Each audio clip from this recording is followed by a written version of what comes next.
Hi, everyone. Sorry for the slight delay there. Would you believe that through the challenges that everyone's facing right now, we're currently trying to carry out an induction here at Employ Shore today across our 5 offices. We've got about 30 people starting today. It might seem like a nice problem to have amongst the chaos of what's going at the moment, but it certainly gives us extra decisions that we need to make. We're trying to keep that semblance of normality. So I was just speaking to the induction about who we are as a company, what it is that we stand for, and why we're here. And it's really highlighted, I suppose, by the last few days and what we've been doing for small businesses. It's given me a great opportunity to communicate to this new group of staff about what our purpose is, and that's very much to help small business. I'm very proud of what we do here. And I was struck, I suppose, by the level of engagement that we had yesterday. I think over 5,000 small businesses watched this yesterday. We received about 500 questions from you. I stayed late last night trying to answer some of those myself. We've got a team also answering them. So we'll be reaching out to you with answers. Of course, if you're Employ Shore clients, please also ring our advice line to get the help that you need through these difficult times. So I was just thinking this morning about what I'd talk about today, reflecting on some of the questions I was answering last night. And there seemed to be 2 buckets of questions. There were quite sort of granular stage 1 questions, which is dealing with crisis management. In particular, are certain payments available to my staff if I do this, if I do that, and so on. And then there were some stage 2 questions around how to manage stand down if it's available to you, how to manage redundancy, what are the alternatives, I don't want to make my staff redundant. So I thought I could deep dive into those, but then I realized I was probably contradicting the advice I was giving myself as to how I'm trying to manage through this, which is every time I have a meeting with my team that is dedicated to working through this crisis, we start that meeting by essentially reminding ourselves of why we are doing this. What is the purpose of our management or leadership at this stage? And that is to manage business continuity throughout the COVID-19 crisis. And then we remind ourselves of what our strategy is, which is how are we going to do it? And that's to prepare for the worst and hope for the best. Only then do we start asking more tactical questions about what are we going to do, like, do we need to reduce costs in any way and whatever else may be. So I thought maybe more useful today would be to try and take you guys on some of that journey as to what we're doing right now, today in the business, because it might help you answer some of those questions in a better way than perhaps was being thought of in what I could see from some of them coming through last night. I don't mean that as hopefully as an unfair criticism. What I mean really is that I think a lot of people are jumping to questions like, do I stand people down? Do I make them redundant? Do I do this? Do I do that? In reality, the question you should be asking yourself is, what does my business planning overall look like for the next 1, 3, 6 months? What are the consequences of those potential outcomes over that period?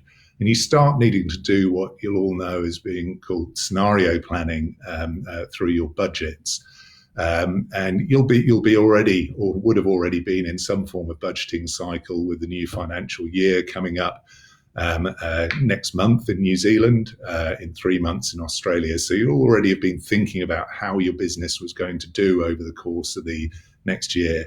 Now that's been thrown into turmoil. I get that, being completely thrown into turmoil.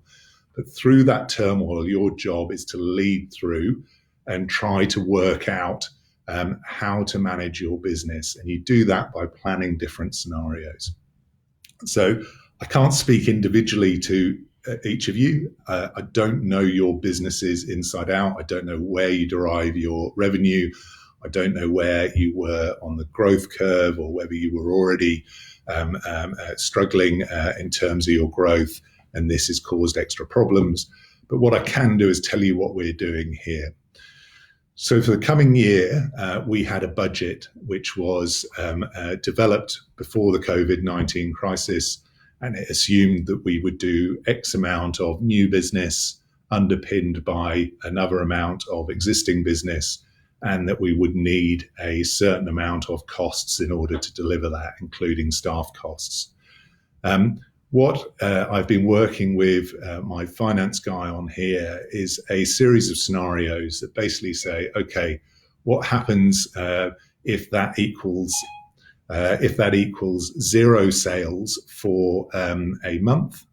What happens if we do zero sales for 3 months? What happens if we do zero sales for 6 months? That's the worst case scenario that we've worked on at the moment. And then we've done degrees of that. Okay, we do zero for a month, but then after that we pick up by 50% and maybe 75% after 6 months, and different versions of it. And we've played that out against our existing cost base.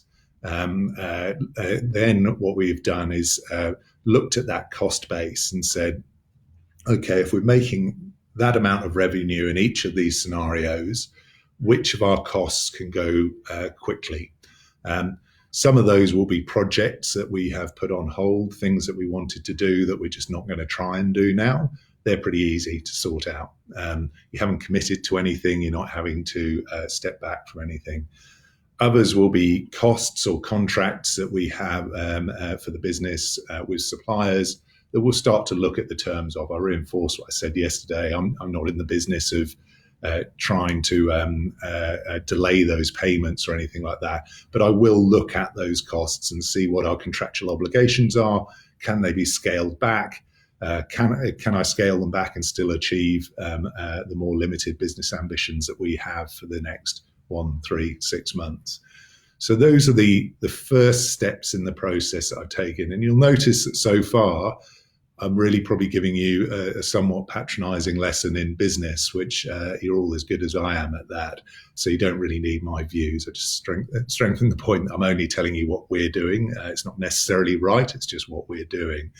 But what I haven't mentioned so far is anything to do with stand down, redundancy, agreed unpaid leave, any of the options that might be coming out. And that's because I get to my staff cost last.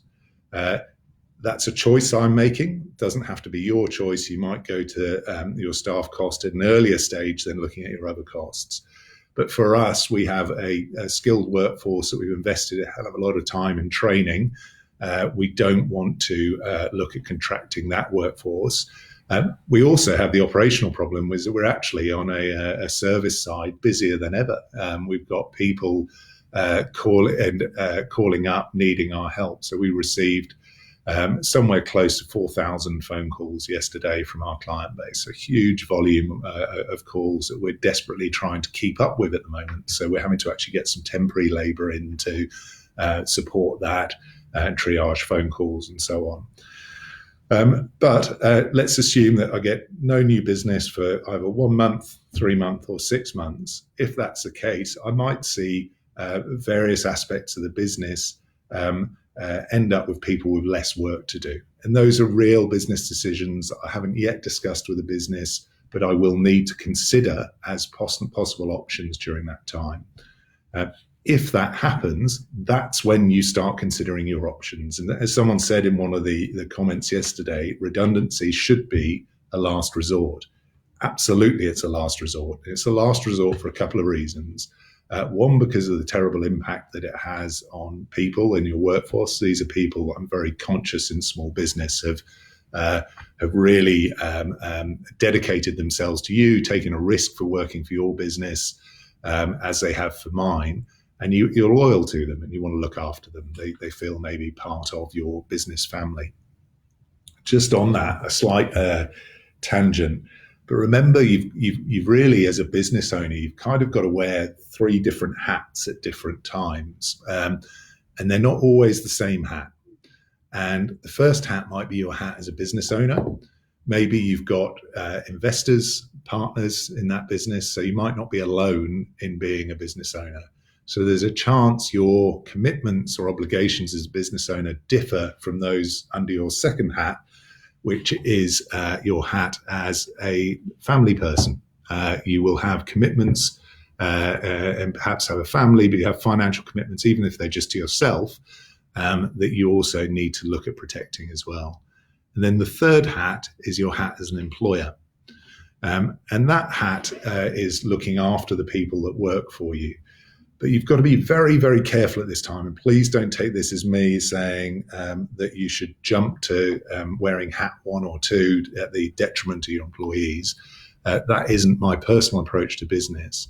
But you do need to question, in the context of the cost to your business, what your obligations are to your staff when you relate that to your obligations as a shareholder, owner of your business, as well as the owner of your personal responsibilities. And I'll try and explain a little bit more by what I mean by that. If you think about it on a very basic, I'm not a corporate lawyer, but on a very basic understanding as a director of the business here, and my understanding of the Corporations Act here in Australia, is that my duties to the business are first and foremost duties to the shareholders principally. So if you have costs in your business, regardless of whether they're people costs, and those costs aren't required because of a downturn in business, you wouldn't be adhering to your duties as a business owner if just out of sentiment you were keeping people on. There needs to be a better reason than just being a good person to keep those costs maintained in your business, whether or not they're staff. So start thinking of it with these 3 different hats, and you've got to work out what your priorities are, where your conflicts are, where the inconsistencies are between your hats. You may have particular family circumstances which trump the other 2 hats that you need to work out. Maybe you've got dependents that you've just got to make sure you protect them during this time. So you'll all have your own story as to how you're doing that. What I'm trying to do here in wearing those 3 hats is this, is I've got my personal circumstances. Unfortunately, those align pretty closely with those as a business owner. I have investors and shareholders in the business that fortunately our interests align at this stage. And those interests are to keep this business running as well as it possibly can throughout the COVID-19 crisis. Those of you that heard the earlier bit will recognize that as being what I'm starting every single crisis meeting I have at the moment with. Why are we here? We are here to run this business as continuously as possible throughout the COVID-19 crisis. So that's my family and my shareholder hat, my business owner hat, aligns in that regard. Then I have my duty to my employees. And at this stage, fortunately, they align as well. We're busier than ever. I need more employees than ever to help me out with that. I may be able to, if that goes the other way, I may be able to maintain an alignment between those hats to be able to say, look, I've invested all this time in those employees. They're very hard to find, these employees. We want to maintain them through any down cycle, even if work starts to slow down, because we don't want to lose them and have to re-recruit when this finishes. And it will finish and we will come out the other side. So we want to maintain our workforce in order to do that. But those are decisions and questions that I'll need to be making, as well as considering what the other positions are so that I can make proper decisions that are evaluated fully. So there's my call to you guys to say, don't rush to questions of, is it a redundancy? Is it a stand down? Is it unpaid leave? What are the accrual obligations during that? Blah, blah, blah. They're all valid questions, don't get me wrong, and I'll answer some of them now. But really start to think hard about that planning cycle. What's going to happen to your business? Preparing for the worst, hoping for the best over the next 1, 3, 6 months. Look at your first level of costs, then look at your employee costs and what you need to do with them. You can do that all pretty quickly. I'm not saying that takes months of planning, but you do need to go through that, I suppose, mental process to ensure that you're doing things the right way and not just panicking and making decisions at this time. So let's see, Stu, have we got any questions coming through?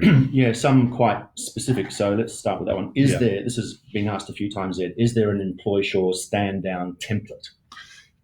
Yes, there is. Our advisors will help our clients through, and assuming that's come from a client, will help through our advice line with any specific policies for dealing with stand-down. Also, if you're not a client, have a look at the employsure.com.au/coronavirus web page. There's a number of resources on there, I believe, including a template policy, which you can have a look at. There's also lots of detailed information on the very specific process of effecting a stand down and how you would do that. And just staying true to my advice earlier, make sure you're only going through that stand down process if it is the right thing to do for your business, having gone through the arithmetic, the business planning that I've just suggested. Hypothetical question. If there is a government lockdown a la UK, are my staff automatically considered unemployed and therefore able to access any benefits? So really good question. I've been looking at the UK stuff this morning, wondering whether our government will go there any minute now. I think they're in a COAG meeting and they're going to come out and in Australia and let us know what's going on. Just as a slight aside, I hope that's with a bit more bloody consistency than they showed yesterday with the States. New Zealand rushed to a decision yesterday. Having sung New Zealand's praises internally for their level of management and calm that they were showing, they escalated yesterday from quite a stable process into full crisis mode yesterday, as some of you listening might have experienced. We certainly did with our staff in New Zealand. There was a real lack of communication, and basically what they went into is a complete shutdown, meaning that all but what they're calling essential services over there that has a specific definition can no longer work. So let's assume for a moment the UK's gone to something that looks like that overnight. So basically you're not allowed out of your houses in the UK, as I understand it. You're allowed out once a day for exercise and also as irregularly as possible to go out and get supplies or medical attention. But the consequence to that is unless you can work from home, you're not working. So what does that mean for businesses? Unlike the situation here yesterday and the situation in Australia as it stands, where certain industries have essentially been shut down with stoppages which lead to stand downs, that suddenly creates a situation where a lot of businesses that cannot do their work from home are potentially in a stand down situation. So they have a stoppage that could not reasonably have been controlled by the employer, and a stand down situation arises for a much broader group of businesses. I've seen some data that says about 2/3 of businesses couldn't operate in an environment where everyone had to be at home. So many of the questions I was answering last night from businesses like construction, health and beauty industry, neither of those two industries can really run from home. Maybe you can run a salon at home, but if you go to the UK level, they're saying you're not allowed to speak to anyone other than the people you live with. So you couldn't draw people into your home to carry out beauty treatments, for example. So the short answer, will people essentially become unemployed as a result of that? You still have to go through the process of whatever the next steps are. You need to be doing your business planning quickly. How long will this go on for? What does that mean for my sales and revenue? What does that mean as to what I need to do with my staff? So that may mean, for example, standing them down. It may mean making redundancies. It may be making clear to casuals that they don't have any further shifts. Those are the sort of questions you'll go through, but it doesn't. The government announcement itself doesn't cause that to happen. You still need to own the situation and communicate it to your employees better than ever, frankly. What if in a small business, the employees decide to take their entitlements all at once and the business cannot afford all of those entitlements? Good question. So if in a small business, if an employee tries to take or the group of employees tries to take all of their entitlements at once and the business can't afford them, then a situation runs like this. First of all, you'd need to gather evidence to say that you can't afford them. For example, the entitlements that might arise for permanent staff are annual leave that needs to be paid out, notice that they would need to work, potentially long service leave, those sorts of things. So if you're saying essentially, I can't achieve my wage bill on that, it may be that you need to carry out a redundancy process prior to that. Alternatively, you'd need to seek relief from the government to say, look, I can't meet my employer obligations. Those employees essentially become creditors to the business, and in essence, they could apply to wind up the business for what they're owed, subject to the wind up rules that were announced here in Australia, or the reduced wind-up rules. I think the rule is now that you need to be owed at least $20,000 before you can apply to wind up a company. So that may also be a complex situation. In truth, our advice there would cross over or hopefully complement what your accountant is saying, and you need to go and speak to your accountants about that. Somewhat associated question. What is our obligation to employees during a lockdown if they cannot physically work from home?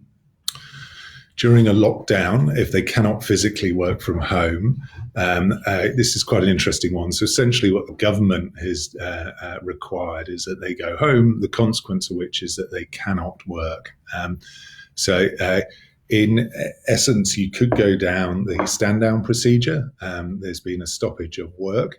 But if alternatively, what you would be saying is that you're essentially being forced on unpaid leave. The government is saying that you cannot work because you can't physically turn up and do the job, and you're consequently on unpaid leave. So the recommendation from me would be to effect a stand down for them because there's been a stoppage outside your control. Because what that does is enable them to go on this New Start program where the government's been clear that if you are stood down, you potentially qualify for New Start.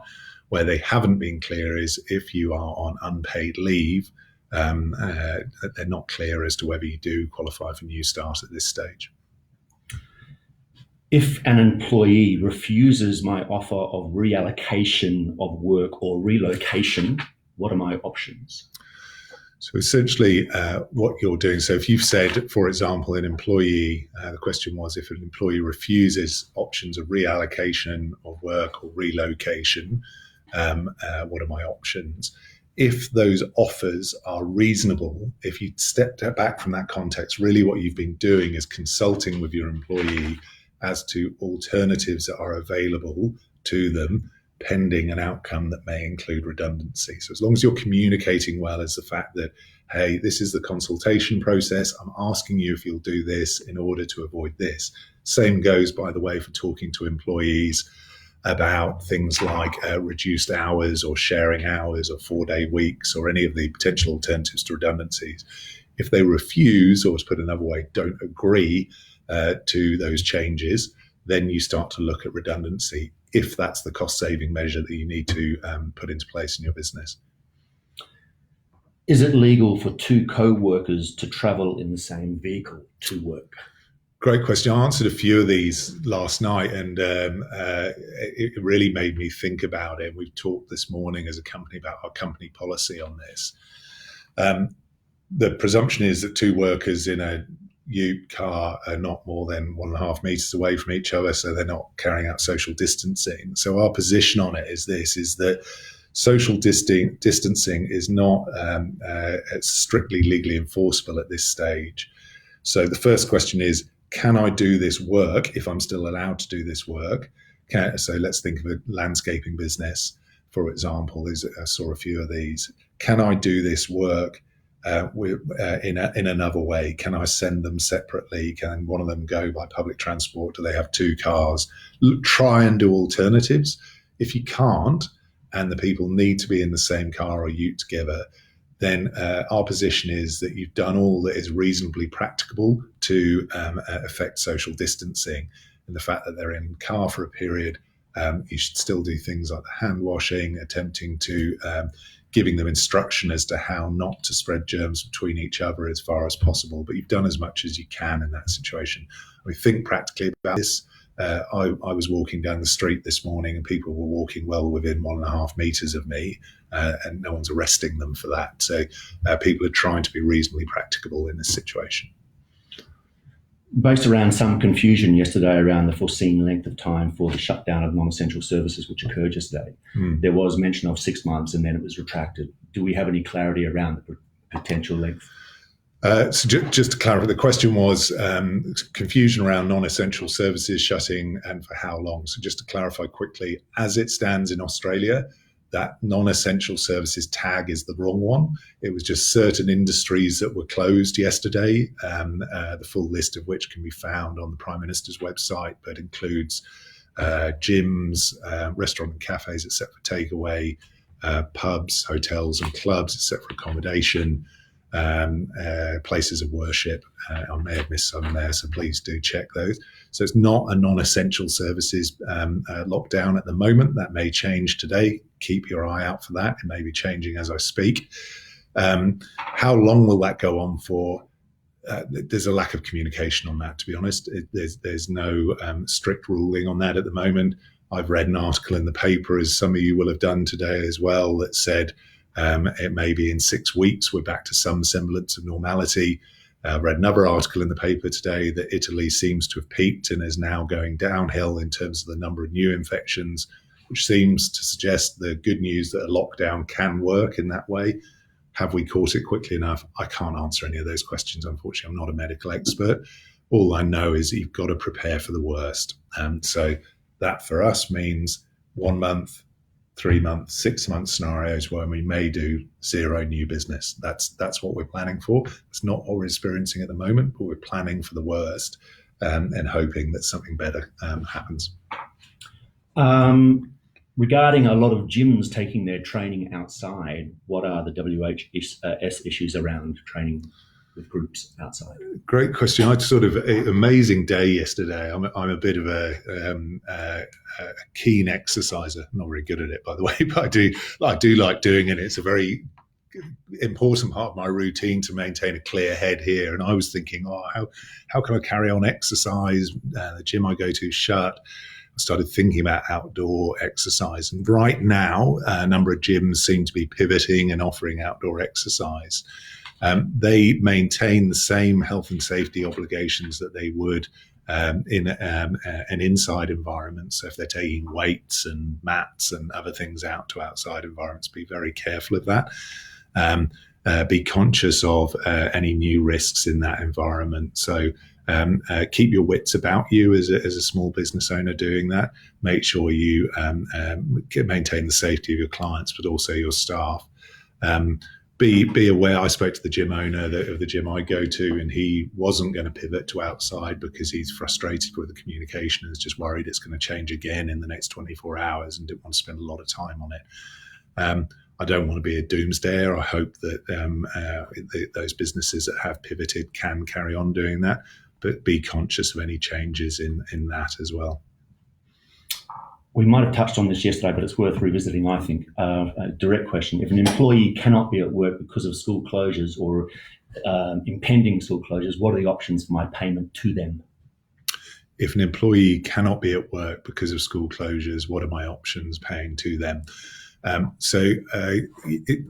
Your employees, assuming they're permanent for a moment, not casual, come back to casual in a second, in Australia, your employees, permanent employees in Australia, have access to paid carers leave for up to 10 days in any 1 year. That may have accrued over the course of their employment beyond the 10 days, but they can only access that in direct reference to the school closure for an emergency that has occurred. And the emergency may be the school closure, but query then how long that is an emergency that couldn't be foreseen as is the requirement. After day one of the school closure, it's pretty foreseeable that day two it's going to be closed. So you need, as an employer, to work out how long you're going to adjudge that to be an emergency situation. There's no rule book on this, and how long you're consequently going to make paid carers leave. We here are saying 5 days, and then we expect you to have got your stuff sorted out and got alternative arrangements in place. You may choose to say shorter or longer. That's up to you, but I'd say at least a day. The second part of that is casuals who have access to 2 unpaid carers leave days. So they may well say, I can't do my shift tomorrow because of this. And that you would be under a statutory obligation to provide unpaid carers leave there, but you could expect them back once the emergency situation is no longer unforeseeable. Another specific question. We employ contractors as well as permanent employees. Do we have to stand them down before we stand down any permanent employees? There's not a strict order so far as I'm aware. I'll go and check that and I'll answer directly if I'm missing that. But there's not a direct requirement that contractors who are ultimately just suppliers to your business, if they're true contractors, need to be dealt with before employees. My business processes I've just been through, we will be looking at all of our supply costs before we go to our employee costs, and we'll be looking at it in that way. But if those contractors can't reasonably complete the contracted work because of any shutdown, then you need to be looking at the terms and conditions of your engagement with them. It may actually be quite expensive for you to stand them down unless there are clauses in the contract, what's sometimes called a force majeure clause, which enables you to stop payment. It may be that you've got obligations to carry on payment in circumstances even beyond your control. So you'd need to look at that on a case-by-case basis. Is there an elevated level of concern around pregnant employees? There is. I'm not a medical expert again, and to ensure an abundance of safety for those employees here that are pregnant, we've sought to get them to self-isolate and work from home as soon as we could. I believe that is over and above the government advice, but we're simply taking that extra measure of caution for those people. I have not seen any advice which says pregnant people cannot work, that they're forced into some form of self-isolation, but I'll double check that as well. This is an encapsulation of questions. If we actually do reduce the amount of days of work with our workforce from, say, 5 down to 3, do we have to reissue new contracts? What you would do there, I'd certainly encourage you to put it in writing. And this is the sort of thing we do for clients, would be drafting a contract variation letter, which is essentially, it wouldn't need to be a long one, but it's a short letter saying, as per our conversation on X date, we have agreed that you will move from 5 days to 3 days until further notice. Or something along those lines, and you'd get the employee to sign that to confirm their agreement to it, because you want to have written confirmation of any variation in contract terms. How does the COVID-19 subsidy apply to apprentices? Good question. I saw this one last night, actually. I need, being frank, I need to chase up on this today to get a really good idea of it. The question that came through, I hope it's not the same person who didn't like my answer last night, but I'll have a check. The question that came through yesterday was, I get a grant, essentially, or a subsidy for employing an apprentice. What happens when I submit my BAS? Do I also get the COVID-19 subsidy through my BAS statement? And the truth is, I don't know that at the moment. I'll need to understand it. This is so fast moving that my advice last night was, look, submit your BAS return. You might use your bookkeeper to do that. If you do, go through that process, see what the government says in response. And if they don't give you the subsidy, then look at challenging it, would be the most logical way of doing it. But I'm not aware of specific advice, because it's so fast moving, that says you cannot get it if you're already getting some sort of subsidy or grant for an apprentice. We have a new starter starting in 2 weeks' time. What are the legal ramifications if we do not proceed? Great question, whoever that was. It really prominent one for employers at the moment. So the situation technically is this, is that if you've got someone that has agreed to a contract and you have signed written terms saying they will start on X date, and you decide essentially to terminate that contract before it even begins, you would be due to pay them whatever notice period either the contract or the Fair Work Act requires of you following that. So at a minimum, it would be a week's notice, checking on your award and so forth to make sure there's nothing different. So technically you would say, hey, we can't start you. Here's a week's notice in response. Most people in practice, if I'm honest, and this happens a lot regardless of this crisis, would withdraw the offer, and the employee would be out of luck in terms of starting that work. But you would technically have a potential liability. But it does happen the other way around as well, in better times, particularly where employees withdraw from things they've already signed, and normally people see that as just a speed bump in doing business. Just a general one regarding standing down and a stand down. What is the length of time for a stand down before something progresses on further from that? Yeah, that's a really good question. In principle, a stand down is meant to have an end date on it, which is impossible to give at the moment. So what we're advising best practices is to give end dates subject to review. So we haven't stood people down here, but just for the purposes of working from home as well, which is a similar principle. We've said you will be working from home until at least the end of March, and we will review that this week. We're going to have to review that in order to give further advice as to when that will be. And it would be the same with a stand down. You'd say you are stood down until at least X, and we will notify you should that situation evolve. So we've been going for a while, about 40 minutes now. I'm conscious I can still see a flood of questions, which I'm very, very grateful for. We will, as yesterday, get to all of those over the course of the day. So bear with us while we do that. I'll see if I can answer some of those questions myself again.